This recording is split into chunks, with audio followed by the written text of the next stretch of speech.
На 25 ноември ще разгледаме темата, посветена на Закона за корпоративното облагане и годишното данъчно приключване за 2024 година с лектор Димитър Войнов.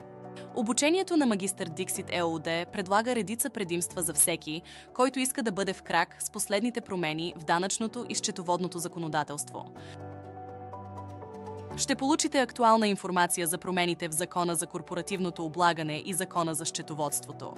Обучението ще ви предостави цялостен преглед на най-важните законодателни промени за 2024 година, като електронните ваучери за храна, облагането на трансфери на активи и други ключови аспекти на закона. Ще получите практически указания за успешно приключване на данъчната година, от данъчни постоянни и временни разлики до планиране на данъци върху разходите и дивиденти. Лекторът Димитър Войнов ще ви запознае с конкретни примери от данъчната и съдебната практика, което ще ви помогне да разберете как теоретичните промени се прилагат на практика.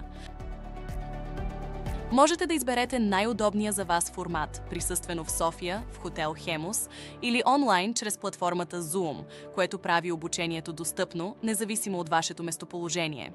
Ще имате възможност да зададете своите въпроси директно на лектора и да получите персонализирани отговори, които ще ви помогнат в ежедневната ви работа. Въпроси могат да се изпращат и на електронната ни поща. Предлагаме ви намалена цена за записване и плащане до 31 октомври. Присъствената група е лимитирана. Регистрирайте се, заплатете таксата и гарантирайте своето място.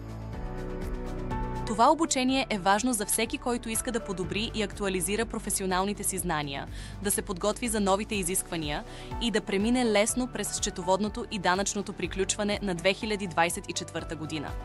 Очакваме ви на 31 октомври от 9 часа в София, хотел Хемус и онлайн в Zoom.